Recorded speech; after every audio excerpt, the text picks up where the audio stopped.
There's a formational purpose to all of those things instead of that utilitarian purpose of checking off the box. That's exactly what we're talking about.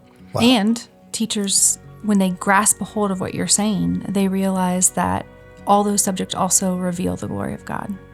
And it's an opportunity to continually point students to that.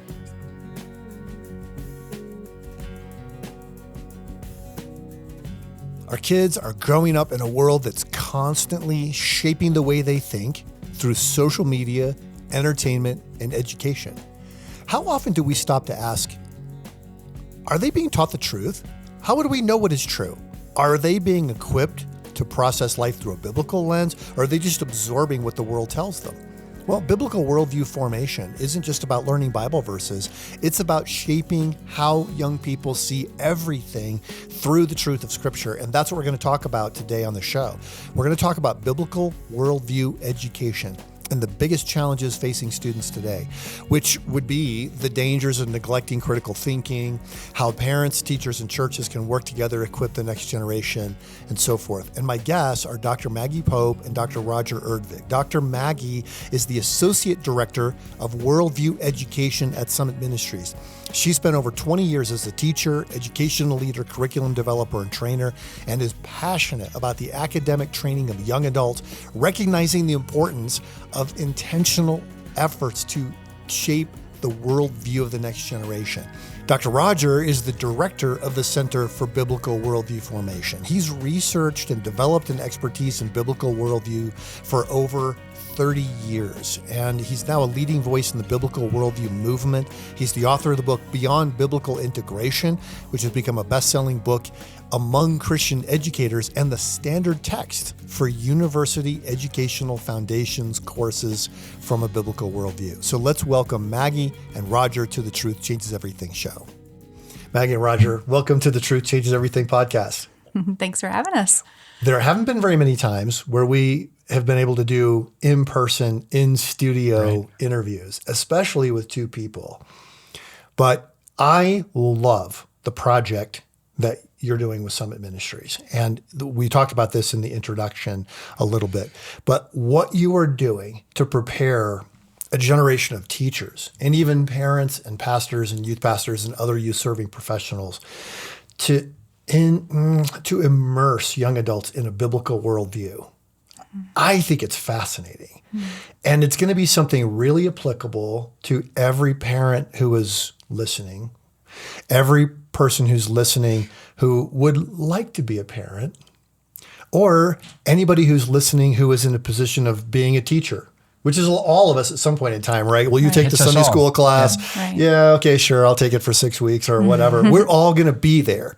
We all are in a position of having to prepare the rising generation to embrace God's truth and to champion a biblical worldview.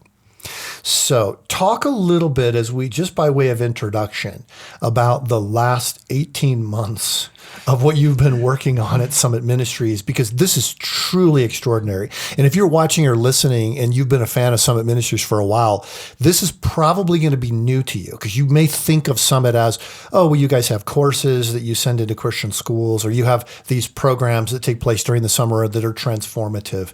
But this is something entirely new to train the trainers, and it's exploding right now. Yeah, exploding is a good word, right, Maggie? Yes. In the last 18 months, the number of schools that we've been able to work with, and therefore then the number of teachers, administrators, Christian schools, is just far exceeded what we were thinking and what we were prepared for, which is a great thing, because we really feel like we've hit a real need that people have not necessarily known they've had. And what we think, this is how we characterize it as of today. I think as parents, as educators, as pastors, as ministry leaders, we tend to think in terms of what truth will solve an issue, or what truth needs to be transferred to a kid so that they grow to be mature. Now, we are not saying the truth is not important, because the truth changes everything. And we definitely know that. But as you make the real good point in the book, the truth is actually a person. So if we really meditate on the idea of what it means to deliver truth, we're really saying we're delivering a holistic relationship, not just a truth claim. So that's kind of the philosophical background for this idea that to raise up kids who really embrace biblical truth and champion a biblical worldview, it has to be much more holistic than what we tend to settle for. And so what we tend to settle for is, as a teacher, as a parent, if I could just figure out how to say the truth to my kid in a certain way, it'll be like the thing that transforms them forever. And I'm probably overstating that or oversimplifying a little bit. So what we've discovered is that because truth is a person and because it's a much more holistic transformational process, there are actually things we can change in our parenting, in our teaching, in our ministry leading, in our mentoring that can set our kids up, and I'll use our kids for our students, our own children, for a lifetime of worldview formation. But it requires us to be intentional. It requires us to look a little bit big picture to what it is to actually translate truth to kids in a holistic way. I think every parent who's listening to this right now knows if their child is interested in something, used to be, when I was growing up, you would ask an adult. Yeah. Right? If you had a question about history, you'd ask your history teacher. Right. Chemistry question, you ask your chemistry teacher. Now people ask Google. Yeah. And if you Google any of the big topics related to faith, you instantly find out that Christians are light years behind in getting the truth out to people in that forum. Yeah. So your child is guaranteed, if they're doing anything related to, I put quote unquote research on the internet because there's only so much you can do, they will be embracing a non-biblical worldview. Absolutely. And if they're not embracing a non-biblical worldview and they're not talking with you about it, that's a serious problem. Absolutely. If they are talking with you about it, it might be because they've even been coached on how to school your parents and make them feel inferior, inadequate, or ashamed for the beliefs that they hold to be true. So everybody's like, oh yeah, I'm sure I can relate to that. I've had that actual conversation on some topic of the day, DEI or transgender or whatever it is. But when you say you work with schools, talk a little bit more about what that is. Yeah, like Roger said, there's been tremendous hunger, tremendous need for a voice in the Christian schools to talk about how to impact this next generation in a way that would result in just flourishing in their personal lives and just the ministry to be extended. And so what we have the opportunity to do is to go in and talk with teachers, to train teachers about, to talk to them about the entire approach to shaping a child's worldview. We often, even in Christian schools, just like in parenting, think about that magic truth claim, that magic statement or verse from the Bible that we can use to say, oh, you're thinking this way, let me just kind of bop you on the head with this truth claim and you're going to get it. And there's so much more than that because we know that a worldview is not just our thoughts, but it's our desires, the things that we hold in our heart, and our ways of being, how we live our life, the rhythms and the patterns and the things that we do. And so that is kind of new thinking for teachers who traditionally have been in the business of delivering knowledge. So we go in and we talk to them about all the ways that we can influence a child's worldview, to open that up, to help them not only just be aware that they have a worldview, but to own the fact that they have a worldview, and to do some deep thinking about it. Because deep thinking isn't really a prized process anymore in society. So we're taking this idea of Christian education as like, hey, you go to a Christian school and you go to chapel and you go to Bible, and we're saying, no. You can take everything you do throughout your day, whether it's in the classroom, whether it's on the athletic field, whether it's in the choir room, the band room, the art room, wherever it is, and we can make it about biblical worldview formation. Wow. I think that's a huge claim because I think back to my own high school experience. It was box checking. Yeah. And it literally box checking. When I would go to my advisor, she would ask, have you taken your year of Latin? Check. Yep. Have you taken algebra? Check. Have you taken geometry? Check. Okay, you got your 2 math credits. You got your language credit. Now we need to do whatever. And we were literally checking boxes. If they were all checked, I get to graduate from high school, assuming I passed the classes. But there was no relationship to anything big picture. Yeah. The state had decided at some point a well-educated person has studied these subjects. Right. But what you're talking about is completely on a whole new level. Yeah, and unfortunately, the educational system has embraced that idea. But the question is, what model of human flourishing is that built on? Like, what model really says, if you just learn all this content, you will be a healthy, happy in the classical sense, and flourishing human being? What model is that? It's crazy. So what we offer is a different model for how to form students, partnering with the Holy Spirit, of course, but form students towards a truly flourishing, and we like to use the word shalom, a life of shalom that comes when you are seeing, interpreting, and engaging the world from a biblical worldview. Okay, now they don't get out of band class. They don't get out of chemistry class to do this. You're not talking about cutting out. The secret is harnessing all that. Yeah. And here's what we see. We see teachers that are content experts. And then they're saying, well, it's a good thing we have a discipleship director at our school because she's taking care of the kids' spiritual lives. Okay. But me, I'm about chemistry. I'm about physics, whatever you might be. What we find, and this is what's so much fun in our work, is it takes a while. And that's why we don't, by the way, P.S., we don't just come in and do like a one-day PD event. Useless for our purposes and for most purposes. We do a drip campaign where over time we see that chemistry teacher start to come alive and realize, I can use chemistry to help shape and form the worldview of my students. I can harness everything I do. And what we see is two things. Joy and motivation skyrocket for that teacher. And we see the same thing with parents too. When they realize that everything God has given as a good and valuable or valued gift, whether that be chemistry or French or flute lessons, can be harnessed for worldview formation. You're kidding me. I get to do that. And that's what we love to see in teachers, but also in parents. Now, you mentioned athletics in your comment as part of this. Yeah. So I'm thinking right now, if I were a coach, I would be thinking, are you kidding me? The girls have their first game in 2 weeks, and I'm supposed to be doing what? Finding Bible verses about athletics or whatever? Right. What do I actually need to do differently to prepare these girls for life through this sport? Yeah, that's a really good example because I think a lot of athletic coaches, they're busy, they're thinking about the next game, and maybe they've instituted some devotions, and that looking at God's word together as a team is a great thing. But athletics in our culture tends to be a really dominant force to capture the hearts and the desires of our young people. And those desires and hearts can lead us in a direction away from Christ and away from living out a biblical worldview.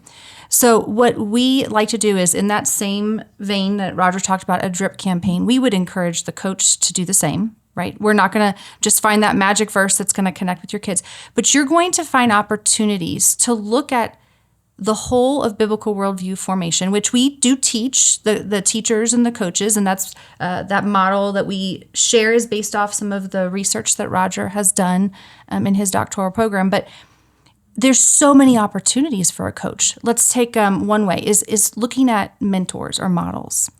There are some really strong Christians in professional sports that we can hold up in front of our kids when we're practicing and we're playing basketball, or maybe we're getting a foul in basketball for our poor behavior, that we can take and say, hey, let's look at how we can be a Christian basketball player and look at this model, right? So that's just one example. We can be intentional about the models that we're putting forth in front of our kids and highlighting the desires and ordering those desires within athletics instead of prioritizing the win all the time. If we went to an away game, an important away game, as a coach, and I'm emphasizing we've got to win this game. We're going to go in there in their home and we're going to beat them. We're going to show them who the boss is, right? That's one mindset, probably a common mindset, right? But what if we went in with a different mindset? What if we went in with that idea that as Christians, that we're shalom makers, right? That we are to bring things into right relationship with God and with others. And we go in with the idea that we're there to encourage the other team, to love the other team, and to enjoy the sport of basketball. And win. We're not saying don't win, right? But there's an approach that we can teach kids that extends beyond their high school years, maybe even beyond their college years, where they've made something an idol apart from Christ. I want to pick up on that because it reminds me of the concept of thin and thick desires. And we talk a lot about desires because we believe that's kind of the forgotten part of worldview formation, helping to shape our kids' desires. So a thin desire is for something temporal. And our culture proffers thin desires for our kids all the time. I mean, that's what the internet is all about, thin desires. And so the idea is to take an athletic team and move away from thin desires to deeply thick desires. So a thin desire would be, we're going to trounce them, like Maggie said. A thick desire would be, and I'm going to overstate this, while we trounce them, we are going to demonstrate shalom. And helping our kids to see that is a compelling, thick desire. The thin one is going to go away. It's going to change. But you know what? If we do lose, we can still have our thick desires fulfilled. That we can say, yeah, we as a Christian team, a distinctively Christian team, showed what it is to play basketball as if we were in the Garden of Eden. Right. Someone's still going to win. Like losing was not a part of the fall. And I'm stretching this a little bit. You know what I'm saying? Playing with our full hearts to win, but for the benefit of others and the glory of God, that's a thick desire. And can you imagine a basketball team that's excellent, but is captured by that? We're not just talking about being a great example. We can put that on our school website. We're saying we're actually shaping the lifelong desires of our students. That is going to impact how they see, interpret, and engage the world around them. It's going to shape their worldview. I can see that in so many ways. So every time your school goes to a competition, it's a missionary outreach. Yeah. Right. And among other things, the other team is going to have to be really good if they're going to try to beat us. Yeah.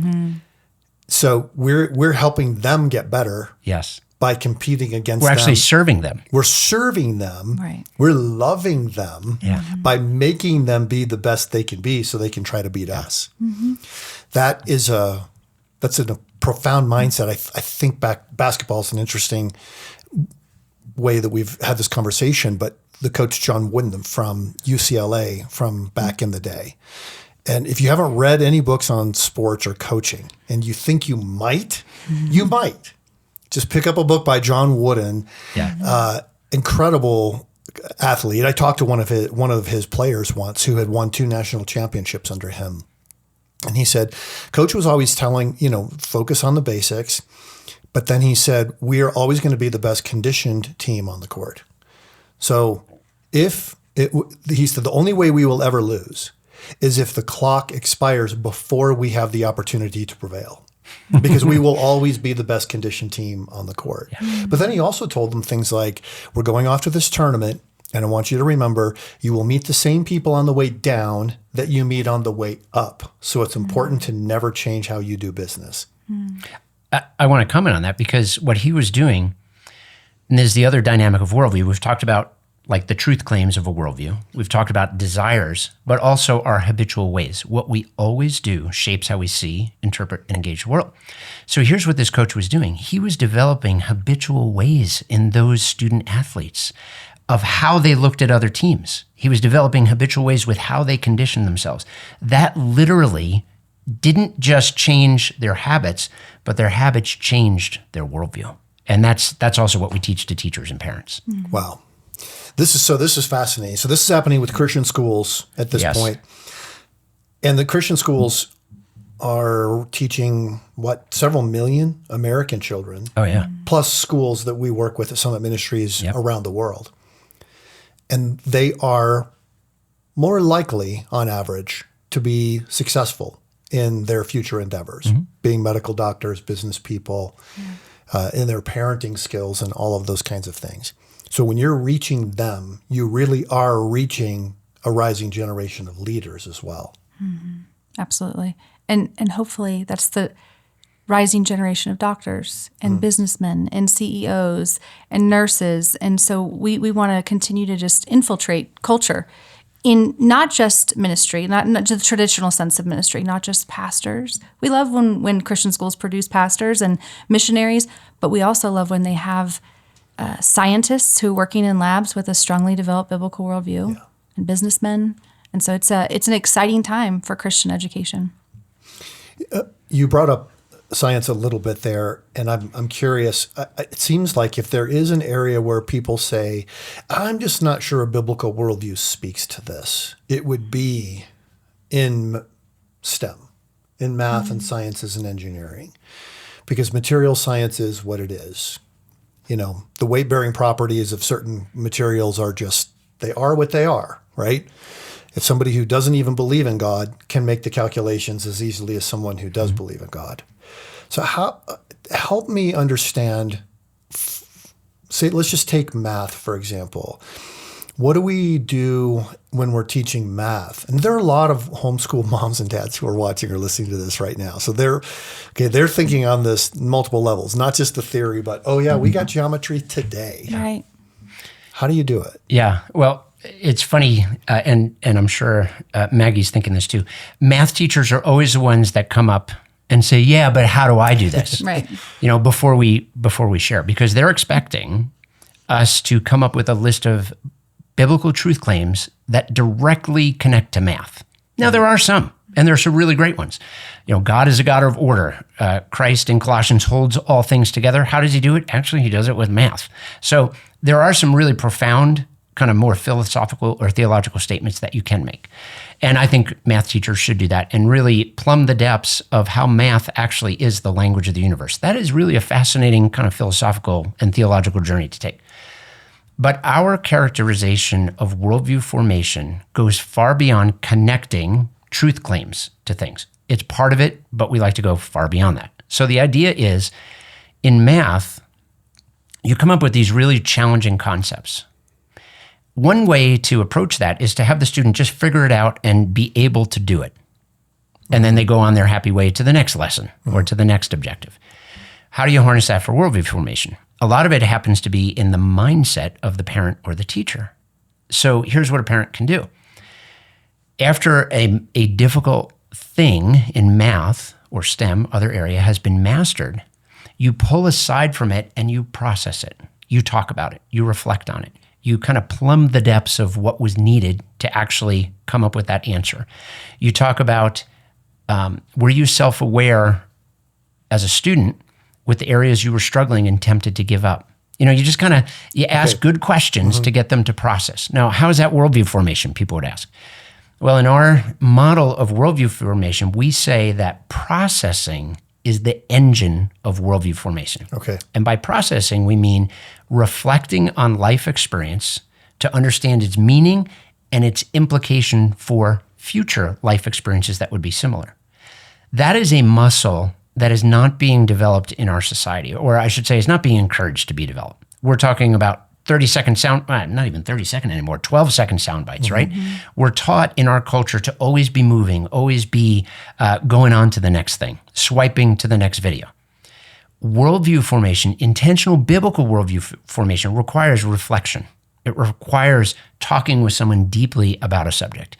So I can harness that math thing to build the muscle of reflection and processing in my student. And this is where I said math teachers come alive when they realize that. They say, oh, when I'm teaching them the skills of how to process through and to think deeply about math, I'm actually developing the muscle for a lifetime of worldview formation. Yes. And so that's how we connect those dots for math teachers or the struggling, student at home in math. I homeschooled for 11 years, so I'm very well familiar with the struggling math student at home.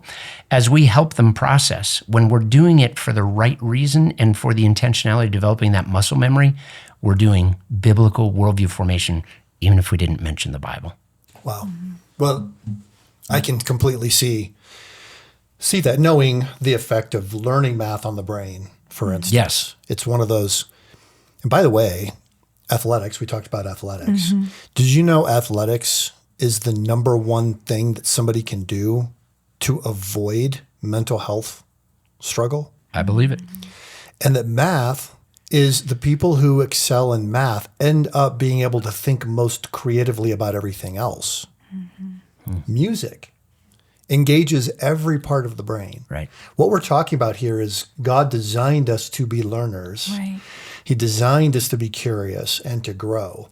And all these different subjects in school, even though they've now been reduced to a checklist, Yes. the purpose of them is to help us bear God's image. There's a formational purpose to all of those things instead of that utilitarian purpose of checking off the box. And that's exactly what we're talking about. And teachers when they grasp a hold of what you're saying, they realize that all those subjects also reveal the glory of God. And it's an opportunity to continually point students to that. So in the science class, a teacher can just continually ask the same question: how do we see God's design in this? Over and over and over again. And eventually, you know what happens? Those kids can't look at anything in science without seeing God's fingerprint on it, because it reveals his glory. Wow. Do they still have in schools what, I guess it used to be called home economics? Very rarely. Yeah, not often. Very rarely. What about shop class? Very rarely. There's a little bit of a movement in education to bring some of those things back, but you don't see it often. I saw recently that 85% of people said if they could do high school over again, they would want to take a shop class. Oh, I believe it. You know why? There's a very pragmatic reason. Yeah. Because when they have someone come over and patch up their roof and they get the bill, they're like, $900. my goodness, this guy's no genius. I could do that, but I don't know how. So there's that pragmatic. But I think there is a yearning to be more, I use the word visceral. So I happen to have a carpentry background, so I can speak to this very directly. My life being an intellectual life and a visceral carpentry life is so fulfilling. Just creating with my hands is something that taps deeply into the image of God. And I think there is a missing component in human beings today of creation. We're consuming and we're critiquing, we're adapting, but very few of us are actually seeing ourselves as creators. And that taps deeply to the image of God, which goes back to a Christian perspective on home ec or on shop class. This is not just so you don't have to pay so much for the guy to come and unclog your toilet, but it's actually these visceral hands-on skills are part of what we were made to be. That's deeply embedded in the image of God in us. Whoa, that's cool. Yeah, and you mentioned 85% of people would go back and do that. And I wonder how much of that, and I think we would find it would be a majority of people would say, the way that I learned in school was not conducive for me. Sitting and regurgitating, not actively being involved in that learning process is difficult for a lot of people. So when they're sitting in those straight rows and they're just looking ahead, or they're just reading a book and answering the questions at the end, that's very difficult. And a lot of us had those experiences. So that's another thing that we go into the Christian schools and we talk about, that as co-creators, that, how we were created in God's image, we have this desire internally to be a part of something, to get our hands messy. And so we encourage teachers to find ways that students are not just passively getting information, but they're engaged in the learning process. Everyone in the room, as much as possible, is actively engaged in solving a problem, processing through things, producing some type of result, because that is how we learn. And I think that's why so many of us look back and say, man, I should have just put my hands to something. Maybe I would have gotten something out of school. And we make the claim, too, that if you've been inoculated against ownership of your learning by operating in a transactional learning environment, where you just give the teacher what they want, so they give you the grade back, and you got this deal going. I'll give you what you want if you give me what I want. Right. And then we say, as an 18-year-old, here, go develop your own biblical worldview. They're like, oh, I've never been actively involved in my learning. Well, how am I going to do that now? And, biblical worldview formation in emerging adults is like all hands on deck. It's like full body contact sport in terms of the engagement that has to be there. And so sometimes the very structures of education have inoculated students against the idea that they need to own their own worldview formation, which is a component of worldview formation. They need to be actively engaged in it, which is another component. I'm thinking of so many aspects of my own education as we're talking about this. There was a deep wisdom probably by the people who ran my school to recognize that at 1 o'clock after lunch, you need to put the boys in shop class so they're not sitting at their dinner. There was some deep wisdom that was part of that. But what did that involve? It's stuff that was super risky, actually. Yeah. That's a bandsaw. That could cut your hand off. Right. Okay. You're giving a ninth grader charge of this machine. They have a piece of wood to cut. We're only going to get 5 of these pieces of wood for you, kid, for the entire semester. So if you mess this up, you will not be able to complete the project. You need to make careful calculations. I'm giving you the responsibility to do it. But what if you could do that and help them develop in their biblical worldview, not just in their terror of machines? Yeah, this is fascinating. And you're talking about the idea of creating an educational experience that is aligned with how life really works, right, as opposed to creating an educational experience that is aligned with just one small segment of life. And that's what we're talking about. Let's talk about the spiritual growth aspect of this. And I know it's something that both of you regularly discuss with teachers. If you ended up with students who had a lot of information, but they weren't well formed, information versus formation, that's bad. We all instinctively understand that. If they don't get the content, that's bad because they're going to have a much harder time in life. We get that. But the central claim you're making is that biblical worldview formation is something that isn't just in your head.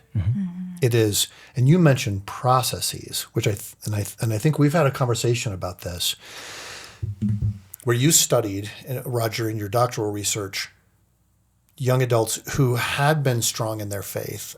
And it seemed like the thing that distinguished them from the ones who weren't strong in their faith was that they were willing to process through the questions they were facing. Yes. Okay, but I want to hear from both of you more about this because that's not easy to do. I mean, let's take a big question every student at Summit Ministries asks, how can there be a good God if there's evil in the world? Help me understand how you would help a student process that question rather than just giving them an answer to remember for the test. That's a really good question. And I think even as a parent, we ask ourselves that. If anyone who's listened has ever had a child at home, especially in middle school, and you've asked a question and you get like the one-word answers, and you're like, okay, can you give me a little more? And you're like, how can I get them to process through this? I think that is such an important question at home and in the educational space. And often as adults, we do the processing for the student, for the child. We ask them a question, but really we're going to tell them what to think about it. So a lot of times helping students process is about us being quiet, right? Giving them some tools, giving them a framework on how we can process through ideas, and then letting them wrestle with it. It's like the training wheels, right? You start off when you're teaching a kid to ride a bike with training wheels and you let them get used to that. And then when you take them off, you kind of hold the bike, but then you let them go and you're close by during this process. But then you don't go outside when they're 15, 16, 20 years old to watch them ride the bike because they're ready. And so it's the same idea. So there's some ways that we can teach our students to process. And honestly, as adults, if we were to ask ourselves, how do we process? We could probably come up with that list right now. Yeah. This alone is a good example. How are we processing through ideas? Conversations with our peers. Yeah. That's a huge one. As a matter of fact, it was the number one way that young adults in Roger's study said that they processed through things. They learned to call a peer, to go to the coffee shop with a peer, to have a conversation with them. And what's interesting about that for educators or for parents is that, in a way, conversation's a dying art, right? We have, in culture, prized short clips of information. We have taken away long form of just about anything. And so we see a generation who's not really sure how to do that give and take in a conversation, to think about what somebody's saying, to comment on it, to respond to it, to wrestle with it. So we want to have opportunities in our school where we're allowing kids to do that, to go through the conversation, and even maybe giving them guidelines on how to do that. Yeah. So that's one way. Yeah, and the idea is you don't start with the problem of evil. You start many years before with having them learn how to talk about what went on the recess field today. Yeah. Or with your kids at home, if you're homeschooling. What was the best part of today? You see, we as parents are really guilty, and educators, of asking real low-level questions, like, how are you? How was your day? Whereas just tweaking that a little bit can help build that muscle of learning how to process. So that I envision where even at the toddler age, we can begin asking questions and eliciting the kind of processing that sets them up, and I know I sound like a broken record, for a lifetime of worldview formation by teaching them those very human but very God skills of relating well with another person who can help sharpen us. So that when we get to the big questions, sexuality, identity, the problem of evil. Ideally, they've had a lifetime of incremental building these skills in school and at home.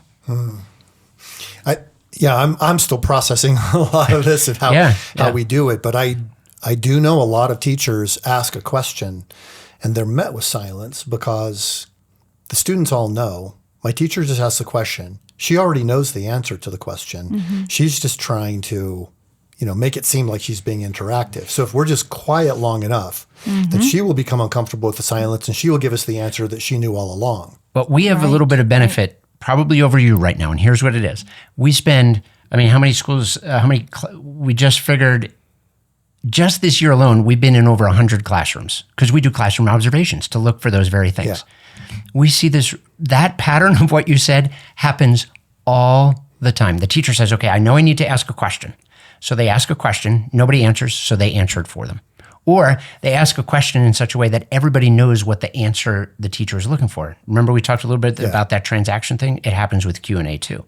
Or the teacher says, okay, who can tell me? And they ask for a raise of hands. What does that signal to most of the students in the classroom? It signals that Kate is going to answer the question because she always does. She's got the game figured out. I can just stay here and look polite and completely disengage and wait till we just have the test so I can get my grade. That's what happens. And we're short-circuiting that idea of processing. So I just want to validate that. We are seeing that in schools all over the country. But instead, you would, as a teacher, you would ask something like, okay, here's a big problem that people try to wrestle with. How do you even begin to think about a problem like this? Yeah. Yes. Who would you talk to who you think might give you some insight? And you broaden it rather than narrow it. Right, yes. Right.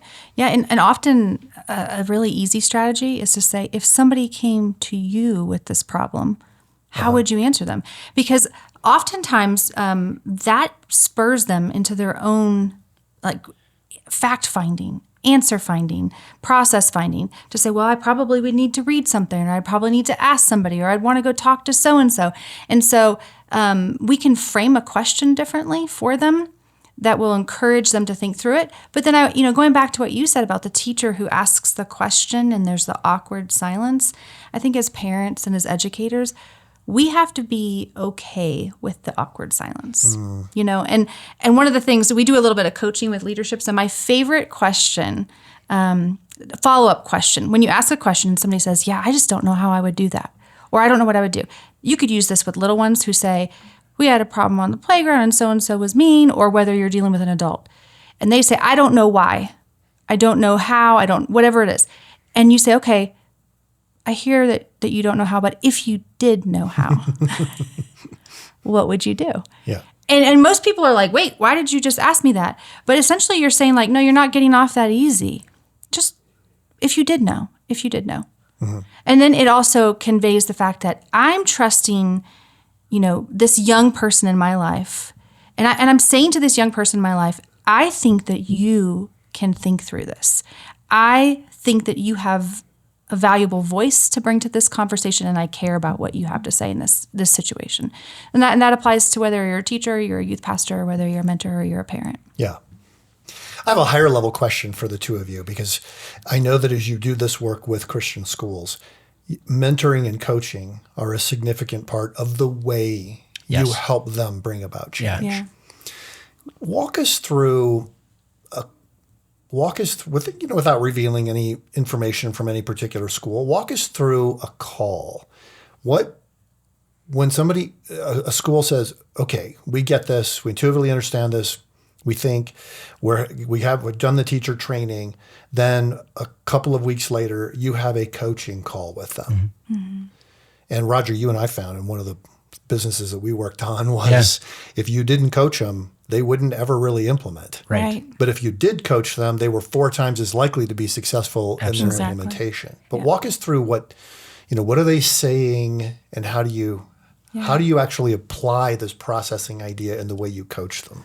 Yeah, well, I'll let you talk through a normal call, but I want to say first that we actually start off by saying you've got to do this set of calls with us, and it's not one call. It's a series of calls. It's an intentional drip campaign. In the same way that we don't expect our kids to change overnight, we don't expect leaders to change overnight or parents to change overnight. So we set up a framework from the beginning to say, this is the length of engagement. And we actually start with our leaders before we come in and do professional development with their teachers, because it's so important that they understand it, that they feel confident and they feel equipped to lead that initiative at their school. But I'll let you talk to the specific call structure. Yeah, it really involves the skills of coaching in being very careful not to come across, and everybody wants us to be the experts. Everybody wants us to come in and say... You are the experts. And they want us to act that way. If I got you on the phone, I know I'm going to ask you questions. Right. And there is a fine line between withholding knowledge that we have that can help and helping to elicit the processing on the other side. And that's always a fine line that we actually sometimes will wrestle with, because we will get people really frustrated. Would you just tell me what to do? But what we understand about the way humans develop is that it's much better for someone to come up with the answer on their own if we want them to own the answer. I'm not saying come up with your own answer if it's the wrong answer for a specific situation. I'm saying... I like that turn of phrase. Yeah, That's good. Come up with the answer on your own. I will back off from that a little bit to also say, in humility, we do recognize that each school is unique. We've worked with schools all over the world, and we find very quickly that our cultural understandings of education just don't work in the Far East, for instance. And so we do have to be humble learners as experts and learn from them. But putting all that aside, a typical coaching call with leaders looks like giving them a little bit, we call it a micro-teaching, of the concepts of what we call biblical worldview immersion, which is what we're teaching schools and parents to do. So we'll give them a micro teaching on it because we're dripping it to them too. But we spend little time there and maximal time on then what we call leader engagement, where we start asking the questions. Given what we've just shared as true, now what? So what? How do you use this? So here's how we do this, even with schools. We have this kind of fancy spreadsheet where every session, they have to take the content of our micro-teaching and literally next to their name, Dr. Jeff, they would have to put what their goal and action step is for the intervening month. And they put it, we've done this on purpose, for all their team colleagues to see. Okay. So we're developing this leadership ethos of mutual accountability and mutual support. Accountability tends to be a bad word, like, oh, I don't want to be accountable to my peers. But if accountability means my colleague is going to support me and encourage me, I'm all for it. So they have to input their goals. And here's what we love to do. We have them do it live in real time. We give them like 10 minutes. And they're actually, we can just see the wheels turning and the sweat happening as they're trying to figure out, okay, we just learned this element of biblical worldview immersion. How does that apply to me as a leader? And so they'll be typing it in. Then what we do, and we trade off who does this, or if we're doing the coaching call alone, we'll say, okay, now we need a volunteer. Who would be willing to have us coach you through clarity and specificity on this goal? Because inevitably people will say, I want to be a better listener. It's kind of meaningless when it comes to growth. I want to demonstrate to my teachers more how to do biblical worldview immersion. That is fodder for good coaching, because then we ask questions like, how, when, why? What support do you need to actually do that? So we actually demonstrate the coaching approach to the leader for their growth goal, so that they in turn can become accustomed to that, so that that's how they support the teachers. Wow. As we wrap up, I'd love to hear you talk about this. Both of you are parents. Your kids are a little older. Talk, as just in conclusion here, to parents who might be listening right now. Whether they're teachers or not, whether they're business people or work on in a manufacturing company or whatever it happens to be, just give us what can we do differently this week based on all the things that we've talked about. Yeah, that's a great question. I think that I'm going to bring my mom approach to that, right? Yes. Oftentimes, as moms, we want to kind of check all of the boxes for our kids that they, have you done your homework? Did you get your chores done at home? Are they clothed? Are they fed? Did I get them to the right place at the right time? And I would just remind moms that your time to engage with your kids, to know them, to not check the boxes, to see what they're thinking, to see what they're loving, what their desires are, what they're chasing after, and examine their patterns would be important, and equally as important to reflect on our own. Moms tend to put our own needs, and that sometimes even includes spiritual needs, aside in light of taking care of so many other people. And it's so important that as we work to grow our students and our kids' worldview, that we are actively examining our own and looking to see where we need to grow, challenging ourselves so that as we grow, we can pull our kids alongside. But to slow down, to think about those things, to not fall into the trap of checking the box, and to really look at the opportunities we have while they're moldable and impressionable. I assume moms are like dads, that we feel ashamed that we didn't know this before, or we feel that we're not doing enough. Yeah. So getting beyond those feelings, I'd love to hear from your perspective. Yeah, that's so hard. We were just talking earlier about what's called mom guilt, but dads have it too. You tend to sometimes not want to lean into good parenting because you're afraid you'll find your deficiencies. So I think it's a mindset, and I've found and I've taught a lot on parenting, and I often say, beware learning about parenting, because what you're going to learn about is being a child of the Father in heaven. Like, our parenting is such a reflection of our relationship to our Heavenly Father. And so to me, it's part mindset as far as a practical thing to say, I want to become a better parent. Let me understand that God's grace is there for me as His child, that this is all grace-based. There are things I can do, but it's all grace-based. But on a really practical note, that's kind of a mindset. On a practical, all my kids are 21 and older, all 5 of them. So grandkids, and it's a different season for me. And what I find, for me, I have to never assume that I've given each of my kids enough time. As they've multiplied and there are in-laws it gets kind of challenging, and I found my adult kids want more time with me. And I'm quick to go out to lunch with this guy and that guy and travel around the country to do this.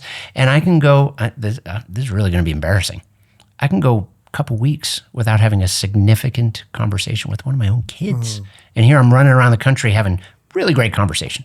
So one thing I'm doing as a dad in this new season of all of them grown and spreading their wings and flapping, is really making sure I'm making special time for each of my kids, my in-law kids, and my grandkids, with special time to do some of the things we've talked about by asking good questions and really engaging with them. And that's not rocket science to do that. No, it's that's something that I can do. Yeah. I love it. Well, Maggie and Roger, thank you. Thank you for the work that you do for Summit Ministries on behalf of Christian educators all over the world. And thanks for the insights that you've given, both on an intellectual level and a really practical, personal level today. It really means a lot. Yeah, thanks for having us. Great fun. Thank you to my guests, Maggie Pope and Roger Erdvig, for coming on the show. You can learn more about their work at the Center for Biblical Worldview Formation on the Summit Ministries website, summit.org. This podcast is a resource of Summit Ministries, where we come alongside the rising generation, their trainers, parents, and influencers, to equip them to know God's truth and become champions of a biblical worldview. To learn more about Summit Ministries or get resources to help students in your life embrace and share the truth that changes everything, visit summit.org. Thanks for listening. We'll see you next week.